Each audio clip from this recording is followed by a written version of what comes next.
Hello, everybody. Welcome to the Personalized Lifestyle Pearls. I'm Dr. Deanna Minich, and I'm here with Dr. Sara Gottfried. Yay! So happy to be here. It's good to be here with you. And it's wonderful to be addressing, I would say, a very hot topic in this space for women's health, for everybody in general. Before we dive in, though, I just want to give a little bit of a background on Dr. Gottfried. She's got quite a number of different credentials that I want to be sure everybody's familiar with. She's a board-certified gynecologist and physician scientist. She graduated from Harvard Medical School and the Massachusetts Institute of Technology and completed residency at the University of California at San Francisco. And over the past 2 decades, she has seen thousands of patients. And so what I know her most with in terms of her books, and she has 3 New York Times bestselling books, is really looking at the underpinning of hormone dysregulation, looking at aging, looking at mitochondrial dysfunction. So I really like that we're going to be talking today about mood and even this whole stigma around mental illness, which I'd love to dive into. So where would you like to start? Let's talk about this stigma. Sure. Because, first of all, why is there even stigma around anxiety and mental illness? What is that about? Well, I think the stigma is that we still see it as some sort of moral failing. Mm-hmm. And I wish that what we did instead was to see anxiety, depression, other mental issues, especially the things that that people who are quite functional have, as symptoms of something upstream, which is something that we do in functional medicine, which is what we do in precision and personalized medicine.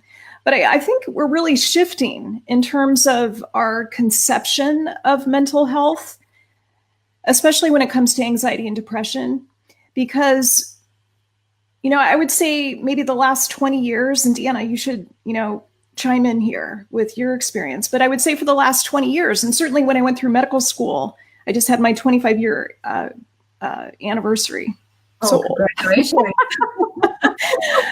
So, for 25, 29 years, we've been thinking about depression and anxiety and related conditions as being this like brain chemistry out of balance. Yeah. And I think that's oversimplified, and it doesn't address the root cause. Yeah. And often what we find is the root cause with anxiety, depression, as well as obesity, diabetes, and many other conditions, autoimmunity, is a level of chronic inflammation in the body. And depending on kind of the gene environment interaction, it shows up as different vulnerabilities. So for some people, it's going to lead to blood sugar dysregulation. For other people, it's going to lead to anxious feelings and problems with the control system for your hormones, the hypothalamic pituitary adrenal thyroid gonadal axis. So that's maybe a longer answer than you were looking for, Deanna, but no, it's a great way to start. And I think, another issue with stigma is that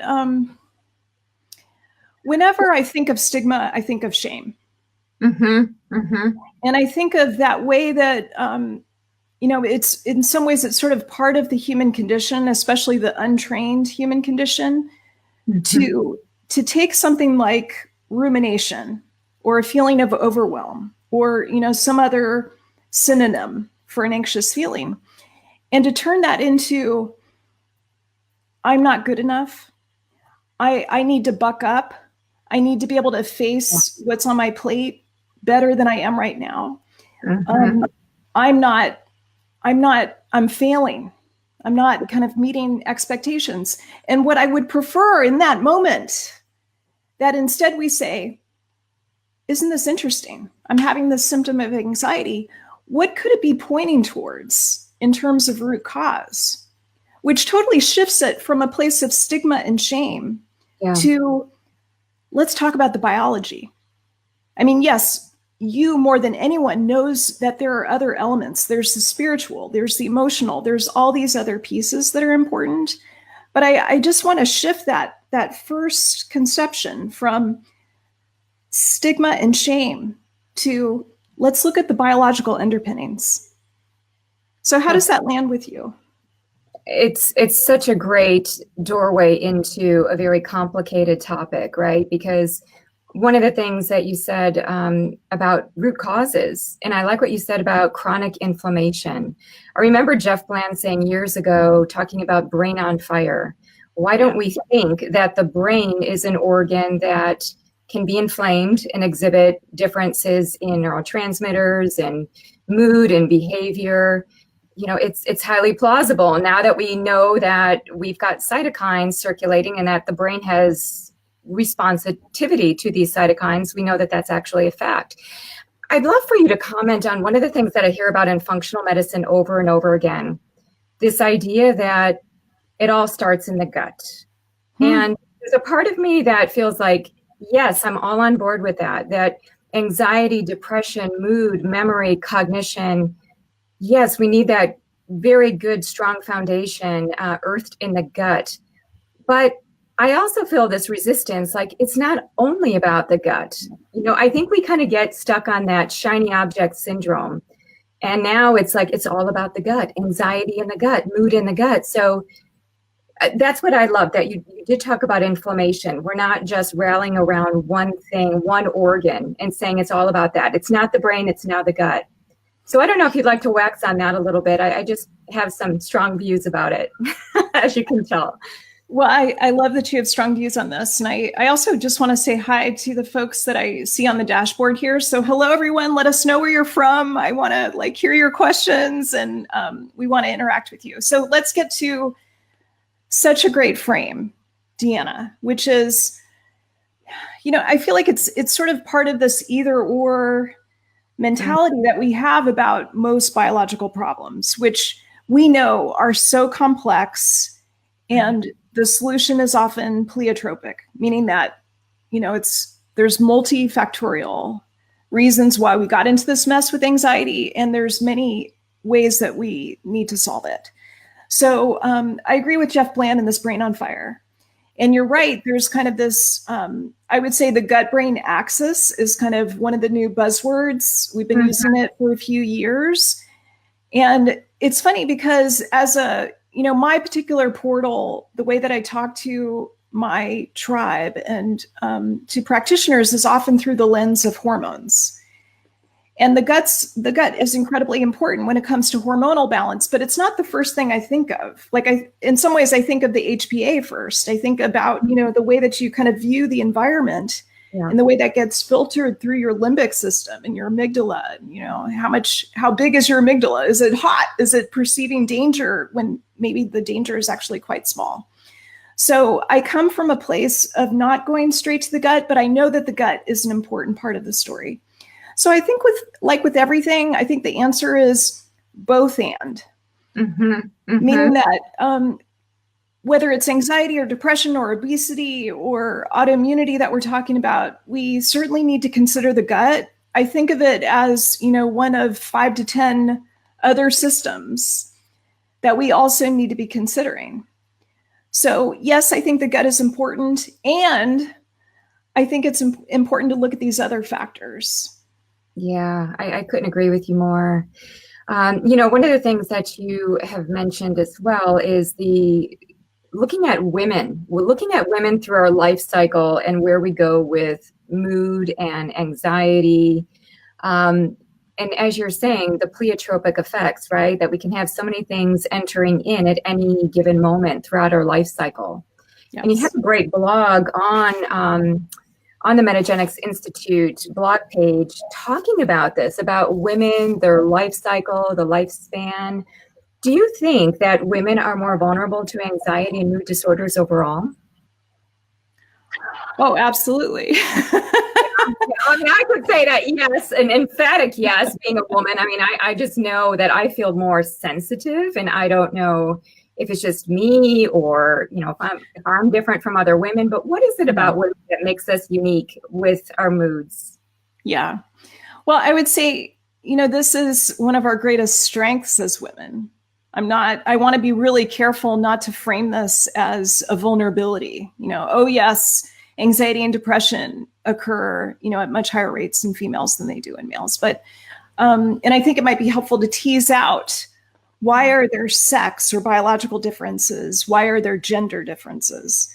So, and I want to hear from our people who are here with us. Like, do you find that women are more anxious? Do you find that men are more anxious? What's your experience of this? And also, how does it show up for you? Is it rumination at 4 to 5 in the morning, like it is for me? Is it a sense of overwhelm? Is it a feeling of, I cannot take one more thing in this day? So I absolutely love this question, as you can probably tell. We know that the lifetime risk of anxiety in women is 33%, which is much higher than men. And we're talking about a third of women. And I would say, certainly in my patient practice, where I've seen about 25,000 patients, it's much higher than that. Yeah. And of course, my patient population is selected because they come to me often for hormonal issues, and hormonal issues are often at the root of why women feel anxious.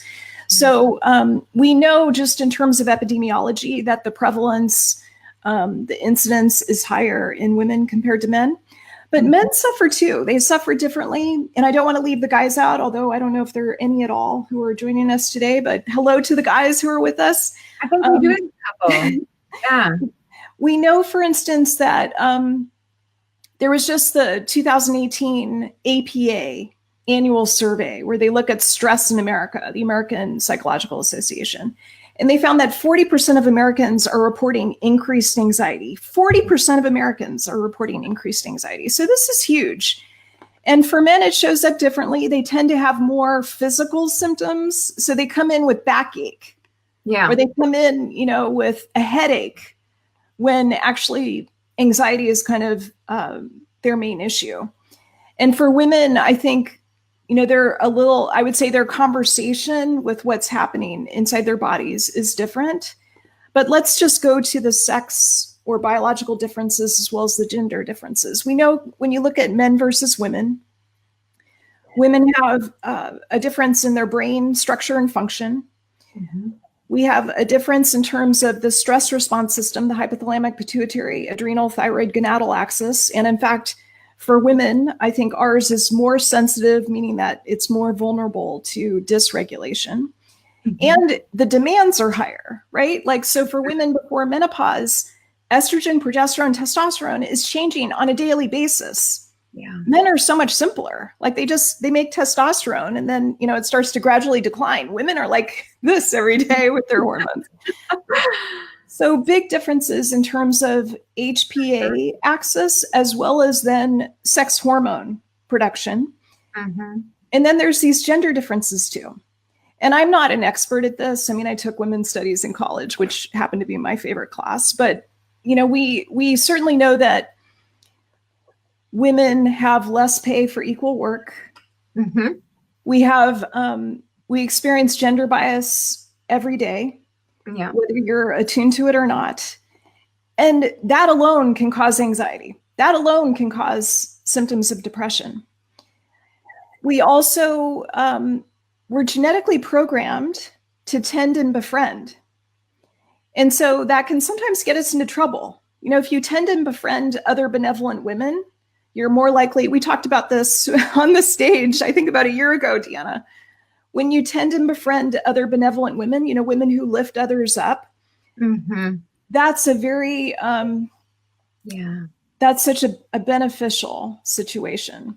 But when you over tend and befriend, especially people who don't appreciate it, and then you feel overly responsible for the happiness of others, that's where you get into trouble. That's where the HPA often gets dysregulated. Cortisol, downstream isn't working for you as well. It's more likely to poke holes in the gut and lead to increased intestinal permeability, et cetera, et cetera. So there's all these downstream consequences. So there's the sex differences and then there's the gender differences. So let me pause there and just see if you have any comments or if our lovely people here have any questions or thoughts about that. Well, we're getting a lot of hellos. Hello from Mississippi. All over the world. We have a hi from South Africa. Hello, South Africa. Chicago, my hometown. Texas, Southern California, Toronto, Missouri, Montana. Love it. So, I'm kind of curious. Something that you were just saying about how we experience anxiety. And to me, when you mention the 30% or even 40% of people having anxiety, I feel like that's low. I feel like, I agree. wow. I wonder if we have gotten used to a different baseline where it's, unless you remove yourself from everything, you go on vacation and then you get sick. And then you don't really realize how stressed you are until you're out of it. So do you think that there is some connection with us changing our baseline? Hello from Melbourne. Wow. Nice. Australia's in the house. I love it. So, has our baseline changed? Are we just so ramped up? Is our HPA operating from up here where we don't even see what makes us anxious anymore? I definitely think, I hypothesize that what you're saying is exactly right. Now, then I put on my physician scientist hat and I sort of ask, okay, what's the evidence of that? So, if I approach this more teleologically and I look at our ancestors on the savannah, where, the women were often busy raising children. They had a toddler in one hand and an infant in the other. And when they were faced with a crisis, like a tiger who was circling the herd, they did best when they tended and befriended. So they're not going to do well to fight the tiger with the infant in one hand and the toddler in the other. Right. They're not going to do well to flee because you can't run fast when you're carrying two kids. And so I think we're anciently wired to do this tend and befriend thing. And we're also, I would say, our stress response system, I think, was designed to have a crisis maybe once a quarter, not on a daily basis, not with the news feed that I have on my iPhone. And we also know, if you look at definitely the prevalence of anxiety is increasing. So your experience of that is right on. And I think the APA survey reflects that, with 40% of Americans feeling an increase in anxiety compared to the previous year. So I think there's a couple of issues that I consider. One is we're seeing a dramatic rise in anxiety among adolescents. Mm-hmm. We already knew that puberty was associated with an increased rate of anxiety, but I think we now have good evidence showing that smartphones are contributing to this sense of always having to be on. You kind of described the HPA set point. It used to be here, and now it seems to be here. And I think, kind of this constant access to the clickbait of news headlines, the latest crisis politically, the latest environmental disaster, all of those things tend to get us really ramped up. And we don't have these methods of soothing ourselves, kind of the self-care. Let's get into soothing ourselves and how we do that. I can just speak to what I do personally. I live in a very natural setting. So we live in a forest. And so for me, it's getting out into nature. I'm just a nature lover. That's first and foremost. The second thing that I do is I love to be creative. And so for me, it's painting, it's color, it's immersion. And I know that when I can express myself in ways that go beyond words, that I just feel like I'm in the zone. All of a sudden, I'm not in that anxious milieu anymore. Yeah. So what are some strategies? And whoever would like to chime in here, maybe you have something that you do as well, whether it's taking a hot bath, it's listening to music. There are countless ways to relieve oneself of anxiety, right? But what are some of your favorites, Dr. Gottfried? Oh my gosh. Okay. So I guess I have to give the short version and then maybe we can go a little deeper. So I love that you mentioned forest bathing because we know from the literature on forest medicine, Japan's kind of the hotspot for this, that when you spend 45 minutes in the forest, it resets cortisol. It helps with this, hypothalamic pituitary adrenal axis that gets out of whack. Mm-hmm. It resets the system so that we're focused on the right things again, right? It just gives you a sense of perspective. You're breathing the fresh air. The plants are doing all this work for you in terms of converting the CO2 to oxygen. So I certainly have that experience of being in a forest and noticing a difference, I would say before 45 minutes. So I agree with that. And I love that you also mentioned creativity. I agree that when you get into that flow state, whether it's painting or writing, which is what it is for me, I think what happens, this is now a little hypothetical. I think what happens is that the sympathetic nervous system, which gets so jacked up with how we drive ourselves so hard, and the parasympathetic nervous system, so kind of the on button is the sympathetic, oversimplifying here, and the off button is the parasympathetic. So fight, flight, freeze is sympathetic, rest and digest is the parasympathetic. So when you create that harmony between the two, that's a flow state. It's a state of coherence, which I think is what I know about you, Deanna, is that you feel that when you're painting. In fact, I have to say, I was going to wear a black top this morning, and I was like, oh no, I'm with Deanna Minich. I need to put some color on. So I've got some color here for you. Oh, I love it. Oh, that's great. So those are reflections on the two things you said. I mean, for me, I want to challenge our listeners to come up with an a la carte menu of, like the top 3 to 5 things that you hear from us that can help you with resetting the HPA, because HPA dysregulation is something I see in 95% of my patients. Like, it's so ridiculously common. And, meditation. So getting super present is crucial for me. I started transcendental meditation when I was 17. I learned yoga from my great-grandmother when I was 5 years old. Wow. And I'm so grateful for that. I haven't always practiced it consistently, but it feels like home to me. Yeah.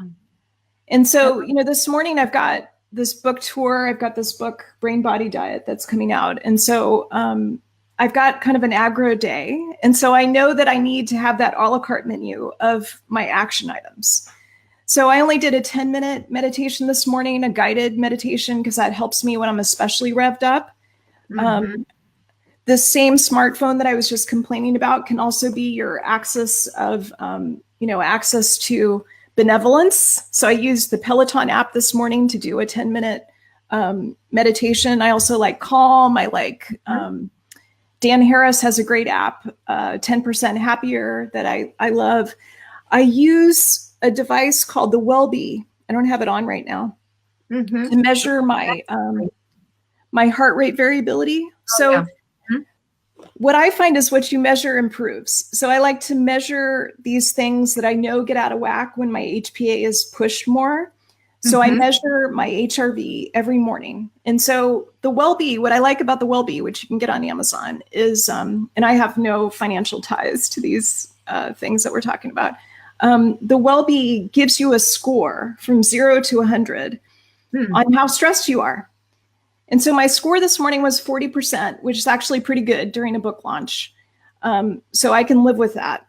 And then one of my good friends that I go running with every Sunday, which, oh, by the way, is another way of dealing with anxiety, like therapy with your closest friend, you go exercise together. That's like, bonus prize. Exactly. That's a twofer. It's great. A total twofer. So she got the Wellbe. Also, she loves to meditate, and she sent me her scores, and she's like in the 5 to 20% range in terms of stress. So her stress is much lower than mine, or she's more resilient. She's able to cope, and she's got better balance with her parasympathetic nervous system. It doesn't matter. Like, I'm not competing with her. I know what my baseline is, and I find that to be really helpful. There's also some supplements that can help, which, we can talk about now or later. I also, it's interesting. I never used to watch TV. Like, I didn't have a TV for about 10 years. I wanted to raise my children without a TV. And then one kid went off to college. And so now I started watching some shows on my laptop. Watching TV does not help you with anxiety. Yeah, well, it much depends what you're watching, right? It depends on what you're watching. In fact, my older daughter said this to me, which I really appreciated. She said, Mom, when you watch TV, you watch like these shows that are kind of anxiety producing. Like there's an Israeli show that I really love, and it's about the Mossad. And there's, I like kind of CIA thriller intrigue, Jack Ryan, for example. And she said, what I do is I watch cooking shows because they really relax me. And I watched a cooking show with her where this chef went off to Japan, and like went and made miso for 30 minutes. This amazing story of like the history of miso and how you make it and how it ferments for like years and years and what it tastes like. And I was like, my parasympathetic was so happy watching that show. So yeah, well, we have to get out of the moment, right? It really transports you, which is why I love going to the movies with my husband.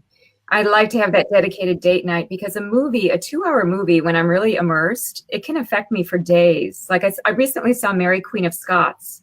That was probably an anxiety-producing movie. I probably wouldn't have seen but there are other movies that have such a feel-good or, just really leave you in that thought-provoking philosophical space of really questioning your life and may even change some of your behaviors.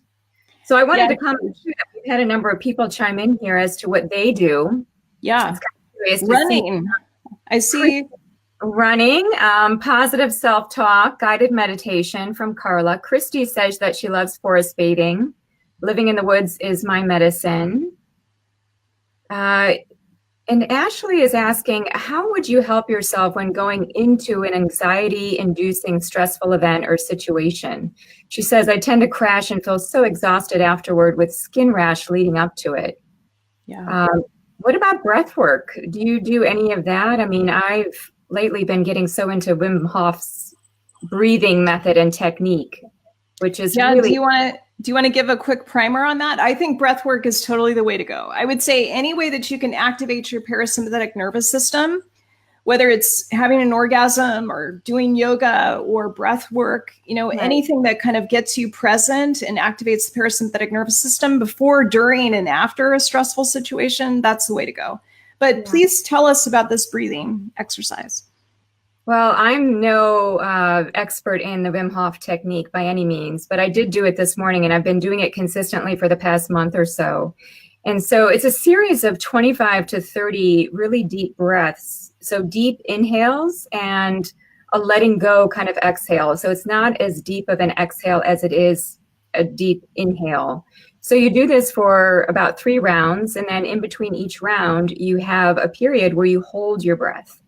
And you try to work up to that 2-minute mark. Like this morning, I didn't do so well. I got to about 1 minute and 14 seconds. That's incredible. Well, it's slowly inching along. It just really depends on the day. And so, and I see that as a marker of resilience too. How well can my body utilize and hold oxygen? And when we're stressed, one of the first things that goes out of alignment is our breath, right? And we know how breath unifies heart, brain, and gut. So absolutely. I mean, one of the symptoms of anxiety, like if we look at the physical symptoms, it's that sense of breathlessness and panting like a rabbit, from the chest and neck instead of from the abdomen, which is what we're designed to do. So I absolutely love that. And I also have to say, we know that this kind of breath work, especially the slow inhale, slow exhale, breath hold, this has been practiced for 2,500 years, right? Like we know Ayurveda, we know traditional Chinese medicine recommends these things. They're super simple ways to reset the HPA. It doesn't have to be complicated. It doesn't have to cost a lot of money. There's simple ways to do this. So I like that. And I also wanted to highlight for that person who has the rash. Yeah. Mm-hmm. I've been looking recently at the data on social genomics and how social interaction, like this woman who commented was talking about a stressful situation where she, gets kind of worked up and develops a rash before she goes into the stressful situation. We know that if you have social situations that represent conflict or isolation or, any situation where there's a risk of you being injured, again, this is kind of that herd on the savannah idea. Right. Yeah. So when you have conflict or isolation and you're at risk of physical injury, that gets communicated to the immune system as high risk. And so you start to develop inflammation in anticipation of physical injury. You don't actually need the physical injury. It's just, we can sort of work ourselves up into that kind of immune reaction that can lead to eczema. I'm someone who suffers from eczema. It can lead to other rashes like this woman is describing. So I think that's important to highlight, that we're learning so much about this whole issue of social genomics. We are, yeah. And the fact that we've got receptors for cortisol in our skin, our skin being the largest organ, being very connected to the gut tissue. I know for me, having very sensitive skin, it's one of my first things that alerts me. And now looking back, I see it as a gift. I never used to see it that way, but it's like, whoa, Deanna, get back and check. The skin is letting you know. And it's like you have to make that visible. So you just did something super important that I just want to call out and like make explicit. So you talked about a conversation with your body that I think is so important. And it's kind of a sign of evolution when it comes to the way that we listen to the cues of our body. Because I think we're often programmed as we go through our education. Maybe this happened less for you, Deanna, but I was programmed to ignore my body. I was programmed to kind of live, from my neck up. So especially in my medical training, when I was working 36 hours at a time every third night, I was taught to ignore when I had to go to the bathroom, ignore when I was hungry, ignore when I was thirsty, ignore when I needed sleep. And so it's been very hard for me to learn how to be in conversation with my body again. And I think that's a challenge for many of us. Like, this is sort of a lifelong project. Just as you described, taking this message from your body of like itchy skin or a rash and getting really curious about it. Like, what does this tell me about my social genomics? What does this tell me about my anticipation of a conflict with this person that I'm about to meet? What does this tell me about the way I responded to the burrito I just ate? Yeah. And to look at that as a messenger, right? All of those symptoms. I remember I had a client tell me years ago that illness is the Western form of meditation. I don't know if she took that from somewhere, but I loved it because it's so true. Any symptom we have, it's a sign to pause, reflect, and maybe course correct, depending on what the situation is. Yeah, I totally agree. And what I would love for all of our people who are with us today is to maybe flip that and to say, okay, before you get to the disease, before you even get to the symptoms, like, what can we do to stay in conversation and to get really curious about what comes up and to say, okay, I'm getting a rash before I meet with my boss. Like, how can I get more empowered in this situation? Yes. I'm doing the deep breathing. I'm activating my parasympathetic nervous system. I'm, maybe taking fish oil. I just was looking at data from JAMA about how they just did a meta-analysis showing that people with anxiety have lower omega-3 levels. Makes and sense. A dose of 2 grams or higher of omega-3s has been shown to be anxiolytic. It cuts anxiety. So that's such a simple solution. I'm not saying, fish oil is all you need. Goodbye, see you later. I think, it's part of this bigger picture of how we take care of ourselves. It is. This has been great. What a wonderful conversation. And we've had lovely engagement from so many people from all over the world, really. Yeah, I want to see more comments. I'm really excited to see the comments. Can rashes be gut related? Yes, absolutely. And Ashley does have eczema. You and I both, my friend. Yeah. And so many people are chiming in with different strategies that they have. That they've used. So books and reading, getting outside in nature. It's fantastic. So continue to post your comments, everybody. Would love to see more. And any takeaways as we come to a close on our personalized lifestyle Pearl? Anything else that we want to leave the viewers with? Any takeaways that we haven't already talked about? Well, I feel like I have to call out to my posse here because I'm 51 years young, and I started to have anxiety when I was in my 40s. I didn't have it when I was a teenager. That was before smartphones, of course. I didn't have it throughout my medical training, but after 40, I started to notice that I didn't call it anxiety, I called it overwhelm.